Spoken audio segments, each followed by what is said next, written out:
কেউ একজন আমার গাড়ির সামনে দাঁড়ায় আছে মনে হয়। এদিকে আসেন তো আপনি। আস্তে আস্তে আস্তে আস্তে আস্তে। আচ্ছা, ও এটা কি? ওয়ালাইকুম সালাম। ভালো আছেন? আমার ডান পায়ের রগের অপারেশন, ওয়াশরুমে পড়ে গিয়ে আমার কোমর থেকে পায়ের পাতা পর্যন্ত রগ উল্টে গিয়ে আচ্ছা রক্ত জমাট বেঁধে গেছে। এখন আচ্ছা আচ্ছা, ঠিক অপারেশন আছে, দেখি করা। আগে দাঁড়ান। এটা কি টাকা উঠাইতেছেন মানুষের কাছ থেকে? এর আগে তো আমরা যেগুলো পাইছি মোটামুটি কিছু রিয়েল ছিল, আবার একটা দৌড় দিয়ে পালাইছিল, তাই না? মনে আছে মামা? একটা ওই যে শপিং মলের সামনে। হ্যাঁ, আচ্ছা আসেন দেখি, আপনার টেস্ট করা লাগবে তো নাকি? হ্যাঁ, আপনার বয়স কত? 26-এ পড়ছি। 26। এখানে কি লিখছেন? আমার ডান পায়ে। রগের অপারেশনের জন্য দয়া করে আমাকে সাহায্য করুন। বিসমিল্লাহির রহমানির রহিম।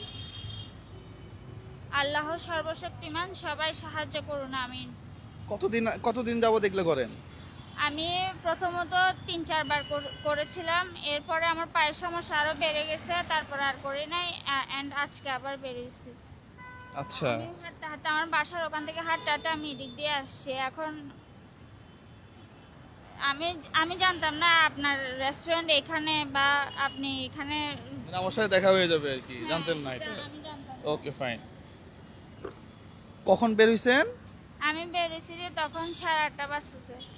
8:30। টাকা তো উঠছে মোটামুটি। হ্যাঁ, আছে মনে হয় 1-150 টাকার মতো আছে অলরেডি। হ্যাঁ, আপনার দেখি রিপোর্ট দেখি। আপনার বিয়ে হয় নাই? বিয়ে হয়েছে, ডিভোর্স হয়ে গেছে। ডিভোর্স হয়ে যাওয়ার পরে এই গত 8 মাস আগে বাইক অ্যাক্সিডেন্টে মারা গেছে আমার। ডিভোর্স হয়েছে কেন? ডিভোর্স হয়েছে যে আমার স্বামী আমাকে অতিরিক্ত নির্যাতন করতো, আর আর নারী লোভী ছিল। আমার মেয়েকেও স্বীকৃতি দেয় না। আমার 4 বছর একটা মেয়ে আছে। আচ্ছা, ভালো আছেন? এটা তো অমানবিক। হ্যাঁ, আচ্ছা, আমি যেহেতু একজন বায়োমেডিক্যাল ইঞ্জিনিয়ার, প্রিয় বন্ধুরা, আমি রিপোর্ট দেখলে বুঝি যে ঝামেলা কোথায়। হ্যাঁ, এটা কি অন্যান্য জায়গায় সাহায্যের জন্য আবেদনও করছিলেন? জি জি জেলা প্রশাসকের কাছে নাকি? জি জি। জেলা, হ্যাঁ, প্রশাসক মহোদয়ের কাছে আবেদন করছেন। তারপরে এক্সরে করাইছিলেন? এক্সরে কোমরে করাইছি। কোমরের এক্সরে রিপোর্টটা মানে নষ্ট হয়ে গেছে, পানি উঠছে যে নষ্ট তাহলে হয়ে এখন গেছে। বুঝবো কেমনে আপনার সমস্যা? ওই এক্সরে রিপোর্টটা মোবাইলে আমার ছবিতে আছে। মোবাইলের সুবিধা আছে? জি। আচ্ছা, ওকে ফাইন। ডাক্তার, ডাক্তার, এটা ধরেন দেখি, সমস্যা কি এটা তো বোঝা যাবে নাকি? হ্যাঁ, উনি তো লিখে দেয়। ও হ্যাঁ, ঠিক আছে ঠিক আছে। এই যে এখানে লিখে দিয়েছে। অপারেশন করাইতে হবে? হ্যাঁ,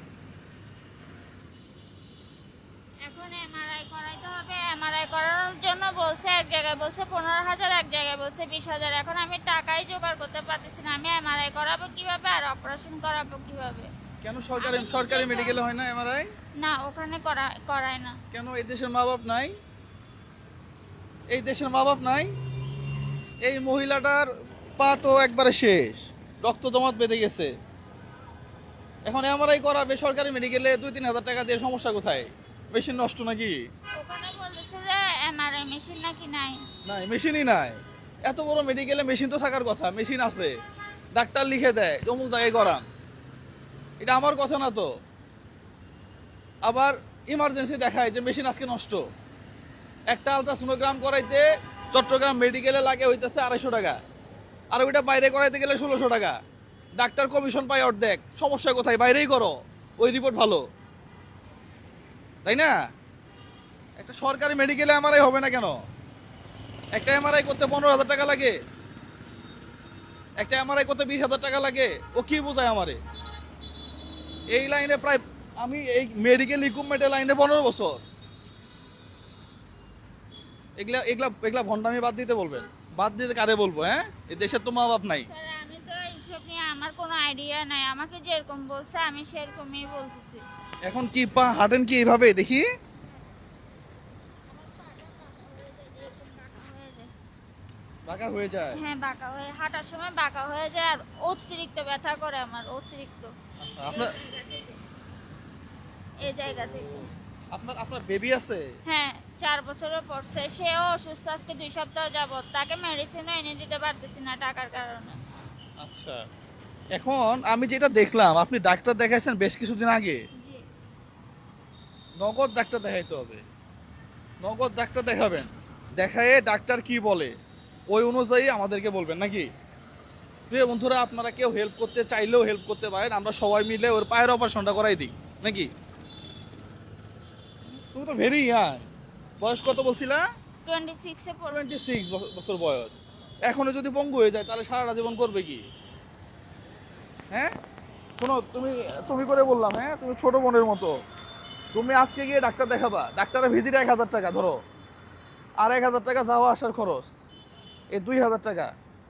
আর ওই তোমার মেয়েকে নাকি অসুস্থ, 2 3 ধরো, এই যে 3 4, এই 5000, এই 5000 টাকা দিয়ে মেয়ের আবার ওষুধপাতি কিনে নিও, টাকা খরচ করবো না কিন্তু, বাঁচলে এগুলো আবার এমআরআই যে এখানে আছে ওখানে ভরাবো। হ্যাঁ, এটা আমার রুমি আপুর টাকা, সে দেশের বাইরে থাকে, তার জন্য প্রাণ খুলে দোয়া করবা। হ্যাঁ, ইনশাআল্লাহ আপনার জন্য আমি আজকে নিয়ত করেও আসছি যে আমি যদি একটু সাহায্য পাই কারো কাছ থেকে, আমি 2 রাকাত নফল নামাজ পড়বো আমি।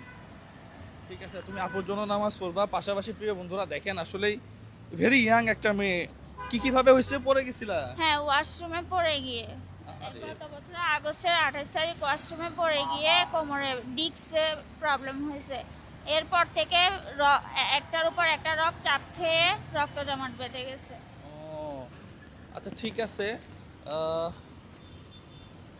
তাহলে তোমার নাম্বারটা যাওয়ার সময় দিয়ে যাও। হ্যাঁ, হ্যাঁ মামাকে দিয়ে যাবা, আর একটা একটা অটো নিয়ে, একটা সিএনজি নিয়ে বাসায় চলে যাও, ঠিক আছে? ও তো এমনি হাঁটতে পারে না, ও মানুষের কাছে টাকা চাবে কেমনে? হ্যাঁ, ঠিক আছে, হ্যাঁ আল্লাহ ভরসা দোয়া করো, যদি আল্লাহ কবুল করে তাহলে আমরা ভালো কিছু করবো ইনশাল্লাহ। হ্যাঁ, থ্যাংক ইউ সো মাচ প্রিয় বন্ধুরা, এই ধরনের ভিডিওগুলো আপনারা বেশি বেশি শেয়ার করবেন। আসসালামু আলাইকুম ওয়া রাহমাতুল্লাহ।